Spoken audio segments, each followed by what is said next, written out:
Boa tarde, terceiro ano, como é que vocês estão? Tudo bem? Bom, então agora nós vamos começar mais uma aulinha de ciências. Espero que vocês estejam bem, com saúde e principalmente com muita vontade de aprender um pouquinho mais sobre a ciência, né? Bom, então nós estávamos comentando, nós estamos falando nessa unidade sobre o solo, né? Nós estamos falando sobre várias coisas sobre o solo. E hoje, né, nós falamos na aula passada sobre a importância do solo, né? Que ele faz o quê? Nós falamos sobre as casas que são construídas, né, com o solo, né?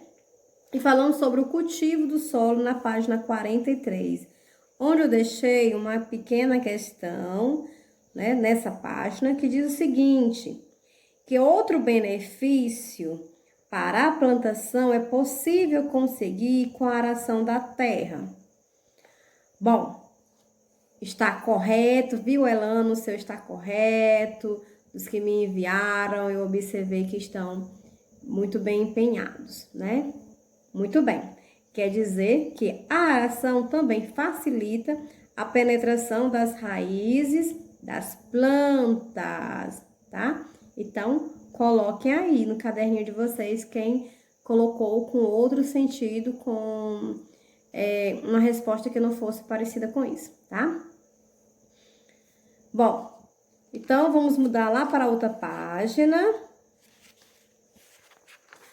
que está lá na página 44. Ainda continuando sobre, né, o preparo do solo, nós falamos sobre a irrigação. Que a irrigação é o quê? É o molhar, né? Molhar, como nós falamos, aguar a planta. Essa irrigação pode ser uma irrigação mecânica, né? Quando nós colocamos uma mangueira, quando a gente coloca um aspersor, né, para molhar a planta. Bom, e temos também, nós falamos sobre a adubação, que nós temos o quê? O adubo orgânico, que é o adubo natural, certo? Produzido pela natureza, como é o quê? Os restos de animais, restos de plantas, de folhas, de alimentos, que aí a gente pode misturar, deixar algum tempo, né? Ele permanecer por algum tempo. E depois de algum tempo a gente vai observar que ele diminuiu de tamanho, como se tivesse sido triturado, né? Bom, então esse é o adubo orgânico, né? Que é feito naturalmente. E vimos também o adubo sintético, né? Que esse é o quê? Um adubo produzido, né? Por indústrias, que a gente compra os pacotinhos, o quilo, a grama, daquele nutriente, né? Que é chamado de adubo sintético, tá? Bom, então aí nós temos também um questionário que diz o seguinte: se você fosse, que são respostas pessoais, se você fosse cultivar uma horta em casa, como faria? Na letra A, para arar a terra, como é que você iria arar a terra, preparar essa terra? Bom, o arar é o quê? É remover a terra, mudando quem? A parte de cima com a parte de baixo, né? Para quê? Para que a terra fique toda uniforme, né? Como é que você iria remexer essa terra? A B, para irrigar as plantas, iria irrigar como? Com a mangueirinha ou iria comprar uns aspersorzinhos, né? Aquele que fica girando, jogando água. C, para adubar o solo, você iria adubar como? Com adubo orgânico, natural ou com adubo sintético? Bom, aqui nós temos muito costume de usar o adubo orgânico, né? A gente pega o esterco, né, de animais como de vaca, de ovelha, né? E aí, normalmente, a gente faz os canteiros usando esse tipo de esterco, que é um adubo orgânico. Bom, página 45. Na página 45, nós começamos com o quê? Com uma perguntinha, que diz o seguinte, que também é uma resposta pessoal, tá?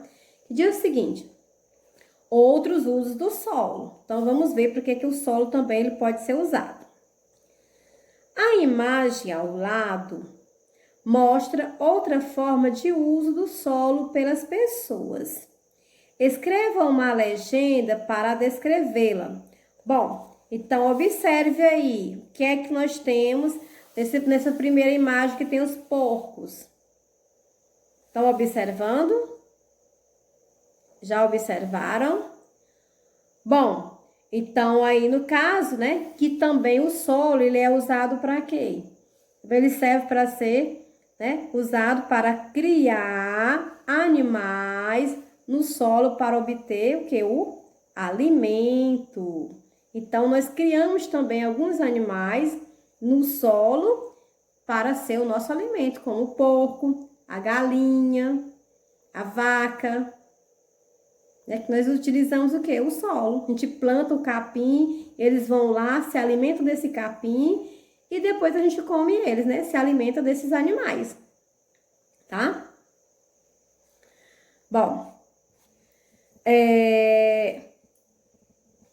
como você viu, os materiais usados pelas pessoas para a construção de moradias são extraídos do solo.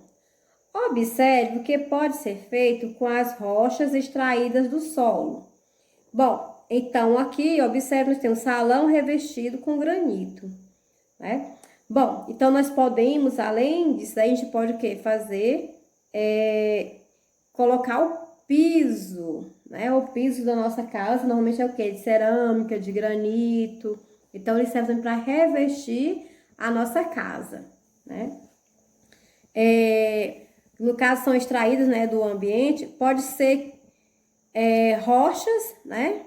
No caso, como eu já falei, que são bem formadas. No caso, as rochas que são bem formadas, as pessoas aproveitam para fazer esse tipo de revestimento nas casas. Acho que você já deve ter visto algumas casas que são colocadas até mesmo na parede, né? O granito, as mesas são de granito, às vezes até as cadeiras são de granito, né? Tem móveis de granito, fazem armários, né? Com o granito. Então, os produtos são bem utilizados. O solo também é utilizado dessa forma, né? Com outro tipo de uso que não seja só para a nossa alimentação. Bom, o granito, por exemplo, é uma rocha resistente e relativamente impermeável.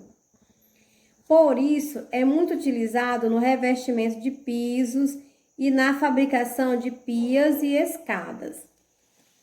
Veja os trabalhos feitos com as rochas basalto e arenito.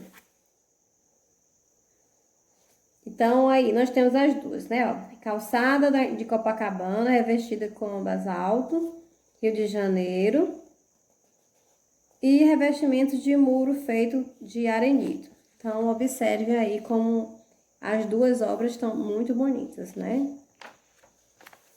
Muito criativo. É uma parte da arte, né? Bom, página 46. Bom, então aí agora nós vamos falar um pouquinho sobre as atitudes que prejudicam o solo. Então, tem algumas maneiras que nós devemos fazer para conservar o nosso solo. E tem alguma desses tipos de maneiras que nós utilizamos que a gente não consegue, né? Faz um mau uso e aí não consegue fazer a preservação, né? No caso, acaba acontecendo que a gente prejudica esse solo, deixando um solo mais fraco, um solo improdutivo.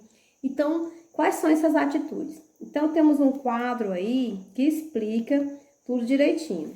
Veja o quadro a seguir sobre a atitude que prejudicam o solo. Aí temos o que se faz. Aí temos aí, ó, queimada, corte de árvores, construções, lixão, uso de pesticidas. Para quê? Então, aqui nas queimadas, por que as pessoas queimam? Para uso do solo na agricultura ou pecuária para possibilitar construções. Né? Então, as pessoas queimam e cortam as árvores com essa intenção. Algumas consequências. Quais são as consequências quando eu queimo e quando eu corto as árvores? Exposição do solo ao vento e às chuvas, possibilitando que as partículas que o formam sejam arrastadas, né? Morte e migração dos animais da mata que foi queimada. Então, observe aí, quando a gente vê um vento bem forte, ele faz o quê? Ele faz aquele giro carregando o quê? Partículas de areia. Então, se ele não encontra uma área protegida pela mata, ele vai simplesmente carregar a areia de um lugar e levar para outro, né? E isso vai acabando, né, desgastando o nosso solo. Construções. Para quê?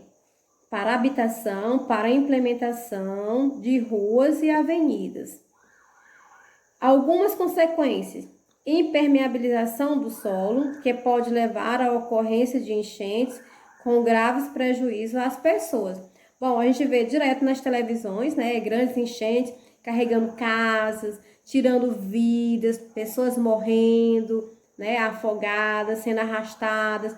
Então, causa grandes prejuízos, não só prejuízos financeiros, mas também prejuízos até mesmo psicológicos, né? Porque as pessoas trabalham o ano todo para conseguir uma casa, conseguir os móveis e de repente, numa única dia de chuva, arrasta tudo, acaba com tudo. Então, os prejuízos são imensos, às vezes, né? Tirando até a própria vida daqueles moradores. Então, é um prejuízo até mesmo incalculável. O lixão. O lixão para quê?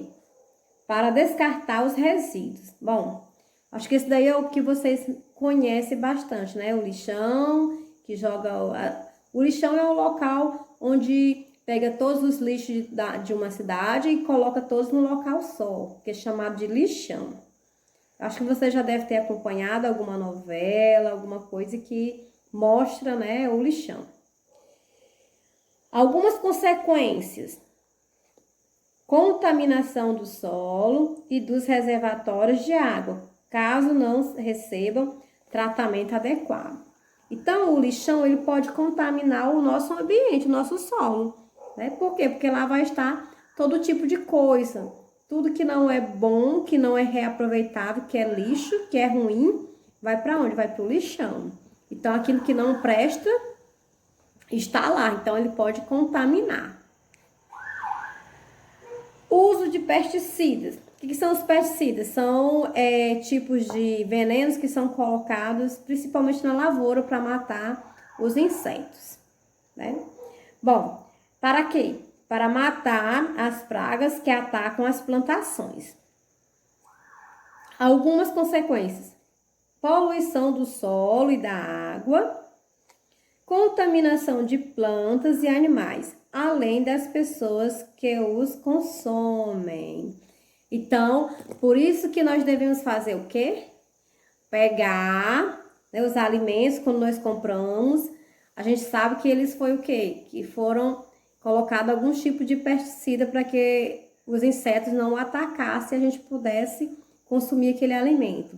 Mas antes disso deve ser o quê? Lavado, bem lavado com sabão e depois enxaguado em água corrente, né? Água da torneira, que cai da torneira, tá? Para que não fique nada, nenhum tipo de resíduo. Então, só depois você pode consumi-lo. Não só pegamos os produtos lá na feira, lá no supermercado e já ingerimos, não. Tem que ser bem lavado. Bom, então aí nós temos uma pequena atividade, certo? Na página 47, eu quero que vocês possam estar respondendo essa questão, página 47 e página 48, tá certo? Bom, então fica aí essa pequena atividade sobre o que nós falamos, tá? Tá certo? Combinado? Então, eu conto com vocês. Respondam e eu quero ver, tá? Tem muita gente que eu percebo que não está enviando as atividades, que não está... parece que não está muito focado. Vamos nos animar, né? Porque juntos é que a gente supera. Então, isso vai ser uma coisa passageira. Logo, logo vai passar e aí a gente vai poder ter mais um apoio do professor na sala de aula. Mas por enquanto, né, espero que vocês se animem e que vocês possam estar sempre buscando o professor quando tiver alguma dúvida, tá? Então, eu espero o retorno de vocês e que vocês possam estar respondendo essa pequena atividadezinha de 4 questões, tá? Bom, então, por hoje é só isso e até a nossa próxima aula. Tchau, crianças!